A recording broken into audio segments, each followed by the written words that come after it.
લોકસભા ચૂંટણીને હવે ગણતરીના દિવસો જ બાકી રહ્યા છે ત્યારે જિલ્લા પ્રશાસન દ્વારા વિવિધ સમિતિઓની રચના કરવામાં આવી છે। તેમાં એમસીએમસી સેલ કે જે ન્યૂઝ ચેનલોમાં પ્રકાશિત થતા સમાચારો અને જાહેર ખબરો ઉપર ઝીણવટપૂર્વક જ્ઞાન કેન્દ્રિત કરે છે અને જોવે છે કે કોઈ રાજકીય પક્ષ કે ઉમેદવાર દ્વારા જાહેરાત આપવામાં આવી છે કે કેમ, અથવા તો એવી કોઈ ઉમેદવાર પર ટિપ્પણીઓ થાય છે કે કેમ।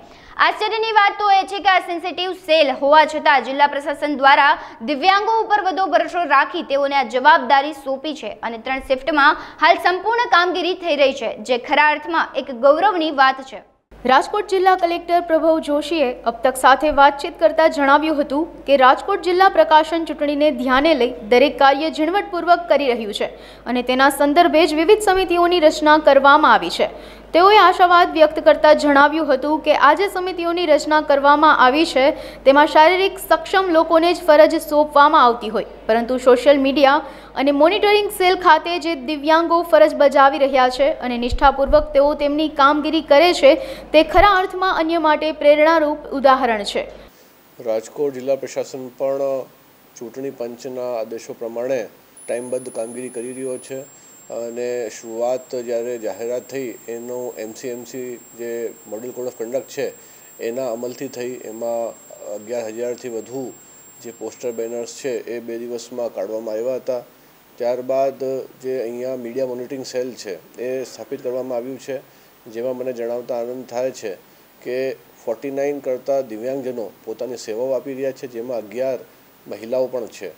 એટલે એસેસેબલ ઇલેક્શન્સ અને કોઈ પણ ગ્રુપ જે છે એ લેફ્ટ આઉટ ના ફીલ કરે એના માટે અમે આ ઇન્ક્લુઝિવ પ્રયાસ કર્યું છે। એમાં યુઝ્યુઅલી જે પોલિંગ પાર્ટીઝ હોય એમાં દિવ્યાંગજનો લેફ્ટ આઉટ થઈ જતા હતા, એટલે આવું વિચાર કરવામાં આવ્યું કે એમને બીજી એવી ડ્યુટી આપવામાં આવે જે એ લોકો કરી શકે, અને એમાં આ જે મીડિયા મોનિટરિંગ ગ્રુપ છે એ અમને એક યોગ્ય પોસ્ટ લાગી, જેના ઉપર અમે બધાની નિમણૂક કરી એમની સેવાઓ અમે મેળવી રહ્યા છીએ। ચૂંટણી અધિકારી એન.કે. મુછારે અબ તક સાથે વાતચીત કરતા જણાવ્યું હતું કે લોકસભા ચૂંટણી રાજકોટ જિલ્લામાં સુચારુ રૂપથી યોજાય તે માટે જિલ્લા પ્રશાસન દ્વારા કોઈ પણ કસર છોડવામાં આવી નથી, ત્યારે જિલ્લા પ્રશાસન અને જિલ્લા કલેક્ટર દ્વારા વિવિધ સમિતિઓની રચના કરવામાં આવી છે કે જે તે વિભાગની જવાબદારી સંભાળે। ત્યારે દિવ્યાંગો દ્વારા ચલાવવામાં આવતા એમસીએમસી કમિટીની મહત્વતા ખૂબ વધુ છે અને આ દિવ્યાંગો અન્ય કર્મચારીઓ અને અધિકારીઓ માટે પણ એક પ્રેરણાનો સ્ત્રોત છે।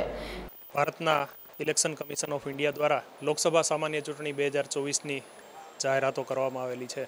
આ જાહેરાતોની પૂર્વે જિલ્લા વહીવટીતંત્ર દ્વારા લગભગ 6 મહિના પહેલાંથી ઘણી બધી પ્રક્રિયાઓની પૂર્વ તૈયારી કરવાની હોય છે, જેમાં મતદાર યાદી હોય છે, બિલ્ડિંગો આઈડેન્ટિફાય કરવાના હોય છે, પોલિંગ સ્ટેશન્સની પૂર્વ તૈયારીઓ હોય છે, અને ખાસ કરીને સૌથી મોટી ચેલેન્જ જે હોય છે એ ચૂંટણીના કામ માટે સ્ટાફની જે રિક્વિઝિશન કરવાનું છે એ ખૂબ જ મહત્ત્વની કામગીરી હોય છે અને ચોકસાઈ માગી લેતી કામગીરી। સ્ટાફને બધાને ગઈકાલે જ રેન્ડમાઇઝ કરી અને પોલિંગ સ્ટેશન માટેનો જે સ્ટાફ છે એ સ્ટાફનું પણ કાલે ચયન કરવામાં આવેલું છે।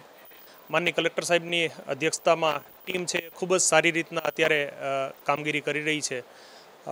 અક્રોસ ધ ડિસ્ટ્રિક્ટ આપણે જોવા જઈએ તો આપણી રાજકોટ જિલ્લાની અંદર સમાવિષ્ટ 8 વિધાનસભા સેગમેન્ટ્સ છે, એ સેગમેન્ટ્સમાં પણ ડેપ્યુટી કલેક્ટરશ્રીઓની કક્ષાએથી અને એમની લીડરશિપમાં ખૂબ સારી કામગીરી ફિલ્ડ લેવલની ચાલી રહી છે। સાથોસાથ મોડલ કોડ ઓફ કન્ડક્ટ છે એની કામગીરીમાં પણ ખૂબ સારી રીતના ન્યાયિક અને ખૂબ સારી રીતના ચૂંટણીઓ થાય એના માટેની પૂર્વ તૈયારીઓ ચાલી રહી છે। વિવિધ સ્થળો ઉપરથી boards, banners, hoardings, wall paintings આ બધું પણ ટીમો દ્વારા પ્રોએક્ટિવલી નિયમ મુજબનું દૂર કરી રહી છે। કાયદો વ્યવસ્થાની સમીક્ષાઓ રેગ્યુલર થાય છે, એટલે મુક્ત અને ન્યાયી ચૂંટણીઓ કરવા માટે સૌથી મહત્ત્વની જરૂરિયાત છે એ આપણો મેન પાવર છે। ઇલેક્શન્સને અંદર 3 વસ્તુ 3M હું ડિફાઇન કરું તો કે જેનું ખૂબ જ મહત્ત્વ છે એવા છે man power, that is first M, machines. આપ સૌ જાણો છો કે મશીન્સ એટલે EVM, તો EVMs છે એની સાથે કામ કરવું એ એક ખૂબ જ આપણે વર્ષોથી EVM ઇન્ટ્રોડ્યુસ થયા ત્યારથી કામ કરતા આવીએ છીએ। દર વખતે નવી નવી સૂચનાઓ એમાં હોય છે। વીવીપેટ અને EVM BUCU આનાથી કામગીરી કરવામાં ટેકનિકલ નોલેજ અને દર વર્ષે આપણું નોલેજ છે અને આપણે રિફ્રેશ કરવાનું હોય છે, અને એના કારણે ભારતનું જે ચૂંટણી તંત્ર છે એ સ્ટ્રેન્થન થયું છે અને મતદારોના મત છે એને આપણે નોંધવા માટેની એક જે વર્લ્ડમાં જે વર્લ્ડ ક્લાસ ટેકનોલોજી છે એ ટેકનોલોજી આપણે ઉપલબ્ધ છે અને ખૂબ સારી રીતના ઇલેક્શન્સ આપણે ઈવીએમની ઓલાથી પાર પાડીએ છીએ. એટલે સેકન્ડ એમ ઇઝ મશીન અને થર્ડ એમ ઇઝ માઇન્ડ. સો માનસિક રીતે તંદુરસ્ત, સ્વસ્થ અને હોલિસ્ટિક એપ્રોચવાળા જે સ્ટાફ છે, સરકારી કર્મચારીઓ છે, એ ભારતના લોકતંત્રને સ્ટ્રેન્થન કરે છે, સાઉન્ડ કરે છે અને લોકોનો લોકતંત્રમાં વિશ્વાસ છે એને વધારો કરે છે, સંપાદિત કરે છે. તો મારી સાથે આપ સૌ આજે અહીંયા જે જોઈ રહ્યા છો એ લગભગ આપણે 50 લોકો એવા છે કે જેમને નાની મોટી શારીરિક કંઈક ને કંઈક ચેલેન્જીસ છે, પરંતુ પંગુ લઘ્યતે ગિરિમમ. એટલે તમારે ગિરિવરને સર કરવાના હોય, હિમાલયને સર કરવાના હોય તો તમારી શારીરિક જે અક્ષમતાઓ છે એ ક્યાંય બાદ આવતો નથી. મનથી જો સ્ટ્રોંગ હોય તો આપણે કોઈપણ પ્રકારની ચેલેન્જીસ છે એ પૂરી કરી શકીએ છીએ. અને એવા જ મારા ભાઈઓ છે કે જે 51 ભાઈઓ આપણે આઈડેન્ટિફાઈ કરી અને માત્ર આ વખતે નહીં પરંતુ આ બધા લોકો એવા છે કે જેમણે ગત ચૂંટણીઓમાં પણ એટલા જ હોશભેર કામ કરેલું છે. અને મને આનંદ છે કે એ લોકો પોતાની જે શારીરિક નાની મોટી તકલીફો છે એ ભૂલી અને માનસિક રીતના ખૂબ સ્ટ્રોંગ કામગીરી કરી. અને જે આ કામગીરી એવી છે કે 8 કલાક સતત બેસી અને વિવિધ ચેનલોની આપણે સ્ક્રુટિની કરીએ છીએ. અને એ સ્ક્રુટિનીમાં જો આચારસંહિતાને ભંગ થતો હોય, મીડિયા સર્ટિફિકેશન વગરના કોઈ ન્યૂઝ આવેલા હોય તો એનું એમને રિપોર્ટિંગ કરવાનું હોય છે. ડે ટુ ડે પત્રકો એ લોકો ભરી અને લગભગ 8 કલાકની સતત કાનમાં હેડફોન નાખી અને આ જોબ છે એ કરે છે અને સફળતાપૂર્વક પૂર્ણ કરે છે અને ખૂબ સારી રીતના આખી ટીમ કામ કરી રહી છે. હું માનની કલેક્ટર સાહેબ, જિલ્લા વહીવટીતંત્ર અને ચૂંટણી તંત્ર વતી આ સૌ ભાઈઓ બહેનોને ખૂબ ખૂબ શુભેચ્છાઓ પાઠવું છું અને આશા કરું છું કે આમની પાસેથી મારા જિલ્લાનો જે અન્ય સ્ટાફ છે કે જે ફિલ્ડમાં જવાનો છે, મતદાન માટે જવાનો છે, સેક્ટર ઓફિસર છે, આસિસ્ટન્ટ સેક્ટર ઓફિસર છે, BLOs છે, આ બધા પણ આમની પાસેથી પ્રેરણા લઈ અને ખૂબ સારું કામગીરી કરશે એવી હું શુભેચ્છાઓ પાઠવું છું. Thank you. મેં કીધું છે એમ કે ભાઈ કુદરત છે ને બેલેન્સ કરતા હોય છે હંમેશા. જ્યાંથી કંઈક લઈ લે છે ને ત્યાં કંઈક આપે છે. હું પર્સનલી એવું માનું છું. અને મેં 3M એટલે થર્ડ જે એમ કીધું એ માઇન્ડ છે અને દેટ ઇઝ હોલિસ્ટિક માઇન્ડ. હું જેની વાત કરું છું એ તમારે કમ્પ્યુટર તમે ગમે એવી હાઈફાઈ પ્રોસેસરવાળું લઈ લેશો, શું કરશો એનાથી કોઈ મતલબ નથી, પરંતુ એમાં તમે સોફ્ટવેર કેવા પ્રકારનું રાખો છો એ જ તમારા મશીનનું પરફોર્મન્સ આપે છે. એટલે શરીર ભગવાને કોઈ પણ તમને સબળ આપ્યું હોય, થોડું ઘણું કંઈ દુર્બળતા હોય એ હોય, પરંતુ માનસિક રીતે મન છે ને એ એનો ડ્રીવન ફોર્સ છે.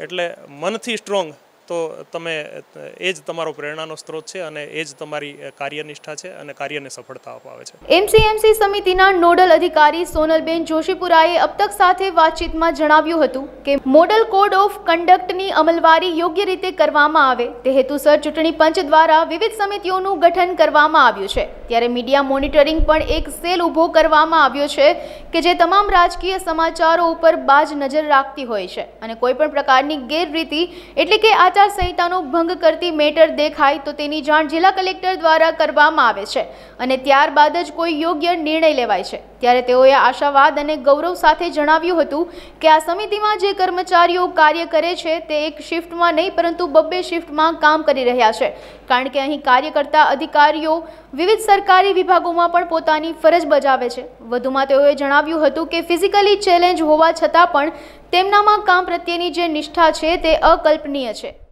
લોકસભા સામાન્ય ચૂંટણી 2024 અન્વયે media certification and monitoring committee નીમવામાં આવી છે, જે ચૂંટણી જાહેર થયાની સાથે જ અસ્તિત્વમાં આવી જાય છે અને અહીંયા એ લોકોની કામગીરી શરૂ થઈ જાય છે. સતત 3 શિફ્ટમાં આપણે કામગીરી કરી છે, રાઉન્ડ ધ ક્લોક 24/7. આ કામગીરીમાં મુખ્ય કામગીરી એવી હોય છે કે ચૂંટણી લડતા કોઈપણ ઉમેદવારો કોઈપણ પ્રકારે આચારસંહિતાનો ભંગ ન કરે અને આદર્શ આચારસંહિતાનું પાલન કરે. કોઈપણ ઉમેદવારનો ધર્મ, જાતિ કે ભાષા અથવા અન્ય કોઈ પણ બાબતો ઉપર જે બંધારણીય રીતે અનુકૂળ નથી તેવી કોઈ પણ બાબતો પર એલિગેશન ન થાય. જો એલિગેશન થાય તો તરત જ આ સભ્યો મારું ધ્યાન દોરે છે અને તરત જ અમે એની રજૂઆત આરઓમાં કરીએ છીએ. અમારી 5 સભ્યોની સમિતિ હોય છે, એ નક્કી કરે છે કે આ ખરેખર આદર્શ આચારસંહિતાનો ભંગ છે તો એની ઉપર કાયદેસરની કાર્યવાહી કરવામાં આવે છે. તો એ લોકો ઉપર દંડનીય કાર્યવાહી કરવામાં આવે છે. એની 5 સભ્યોની સમિતિ નક્કી કરે છે કે ભાઈ આ ખરેખર આચારસંહિતાનો ભંગ છે તો ઉમેદવારને નોટિસ પાઠવવામાં આવે છે, ઉમેદવારનો ખુલાસો પૂછવામાં આવે છે. જો ગ્રાહ્ય રખાય તો એમની ઉપર કોઈ એક્શન લેવાતા નથી, અધરવાઇઝ એમની ઉમેદવારી પણ રદ થવા સુધીના પ્રોવિઝન્સ હોય છે. એકચ્યુઅલી મારું એવું માનવું છે કે દિવ્યાંગો એકદમ જ પ્રતિબદ્ધતાથી પોતાની કામગીરી કરે છે, ક્યાંય પણ ક્યારેય પણ ફરિયાદનો મોકો આપતા નથી, એક પરિવારની ભાવનાથી કામ કરે છે. ઇવન તો ક્યારેય કોઈ રજાની પણ માગણી કરતું નથી.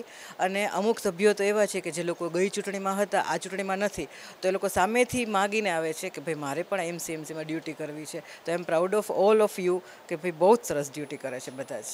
પર શિફ્ટ બધા જ અલગ અલગ સરકારી વિભાગોમાંથી આવે છે અને બધાને કંઈક ને કંઈક એવી શારીરિક ખામીઓ છે કે જે લોકો એના બેઝ પર સરકારી નોકરી મળી છે, પણ એ લોકો બહુ જ સરસ રીતના કામગીરી પોતપોતાની બજાવતા હોય છે. અને અમુક કર્મચારીઓ તો એવા છે કે જે પોતાની મૂળ ઓફિસમાં પણ સવારે કામગીરી કરી અને અહીંયા આવે છે, એટલે ડબલ ડ્યુટી કરે છે ઓલમોસ્ટ. જે લોકોની શારીરિક અક્ષમતા છે તેમ છતાં પણ એને ઓવરકમ કરીને પણ પોતાની ડ્યુટીઓ બજાવતા હોય છે, એટલે બહુ જ સરસ કામગીરી થતી હોય છે. સોશિયલ મીડિયા મોનિટરિંગ સેલમાં કાર્ય કરતા દિવ્યાંગોએ પણ અબ તક સાથે વાતચીત દરમિયાન જણાવ્યું હતું કે ખૂબ જટિલ અને કપરી ગણાતી કામગીરી અન્ય કર્મચારીઓના સાથ અને સહકારથી જે રીતે પાર પાડવામાં આવી રહી છે તે ખૂબ જ મહત્વનું છે. ત્યારે તેઓએ જણાવ્યું હતું કે આ કામગીરીમાં તેઓનો અનેરો આનંદ આવે છે અને અન્યના સાથ અને સહકારથી આ સેન્સિટિવ એટલે કે સંવેદનશીલ ગણાતી કામગીરીને સુચારુ રૂપથી પાર પાડવામાં આવી રહી છે. અહીંયા બહુ ઉત્સાહપૂર્ણ વાતાવરણ છે. ચૂંટણીનો જે મહોત્સવ છે એ ખરા અર્થમાં અહીંયા છલકાઈ રહ્યો છે. શારીરિક રીતે મર્યાદા સાથે ઈશ્વરે જે લોકોને મોકલ્યા છે એ લોકો ચૂંટણીમાં પોતાનું પૂરેપૂરું કોન્ટ્રીબ્યુશન આપી શકે એ માટે અહીંયા લગભગ 50 જુદી જુદી ઓફિસોમાંથી આવી રહેલા કર્મચારીઓ પોતાનું પ્રદાન કરી રહ્યા છે. એકચ્યુઅલી ઉમેદવારો ચૂંટણીની આચારસંહિતાનું પૂરેપૂરું પાલન કરે, પક્ષ છે એ પૂરેપૂરું પાલન કરે અને ચૂંટણી પંચની ગાઈડલાઇન મુજબ હિસાબો છે એ પ્રોપરલી જળવાઈ રહે. કોઈ જાહેરાત અથવા તો પેઇડ ન્યૂઝ છે એ ખોટી રીતે નથી આવતા ને એ નક્કી કરવા માટે ચૂંટણી પંચ જે તનતોડ પ્રયાસ કરી રહ્યું છે એમાં આ કર્મચારીઓ છે એ પોતાનું યોગદાન આપી રહ્યા છે. રાજકોટ મ્યુનિસિપલ કોર્પોરેશનમાંથી મયુરભાઈ સિદ્ધપુરા. એમસીએમસી સેલ દ્વારા આ તો મારે ફર્સ્ટ વાર પહેલા ટાઈમ જ આ ઓર્ડર થયેલો છે. તો અહીંયા જે માહોલ છે અમારો તો એક સંયુક્ત રીતે કામ કરે છે એક પરિવારની જેમ. તો અહીંયા એક નવી કામગીરી છે પણ કોઈ બોજારૂપ કામગીરી નથી લાગતી. એમ નથી લાગતું કે આપણે આમાં કંટાળી જાય. કંઈ તો કર્મચારીઓ ચૂંટણીની કામગીરીથી ભાગતા હોય છે. તો અહીંયા કોઈ એવું નથી કે ભાઈ અમને આ કામમાંથી મુક્તિ આપો. ઉલટાના સામેથી ઘણા કહે છે કે અમને પણ આ કામગીરીમાં જો મદદ થઈ શકે તો અમારી ભલામણ કરો. સેલની કામગીરી છે કે ટીવી ન્યૂઝ ચેનલો ચાલતી હોય છે, ખાસ તો લોકલ ન્યૂઝ ચેનલ ઉપર ધ્યાન રાખવાનું હોય છે કે આચારસંહિતાનું ક્યાંય ઉલ્લંઘન થતું હોય અથવા કોઈ અમને એવું લાગે કે આ ટીવી ચેનલ ચેક કરતા એમ લાગે કે અહીંયા જરા થોડુંક આ નોંધ લેવા જેવી છે તો એને અમે ઉપર નોડલ અધિકારીને અમારે એની જાણ કરવાની હોય છે. ચૂંટણી નામ સાંભળતા જ આપણે તહેવાર જેવી અનુભૂતિ થાય. કોઈ પણ લોકશાહી ધરાવતા દેશમાં ચૂંટણીનું ખૂબ જ મહત્વ હોય છે. એ ચૂંટણીની કામગીરી આપણા દેશમાં આપણા ચૂંટણી પંચ દ્વારા કરવામાં આવે છે. એ ચૂંટણીની વ્યવસ્થાના ભાગરૂપે જિલ્લા વહીવટી તંત્ર દ્વારા કુલ 46 મોનિટરિંગ રૂમ ખાતે નિમણૂક થઈ છે. 3 શિફ્ટમાં અહીંયા ડ્યુટીની ફરજ સોંપવામાં આવી છે.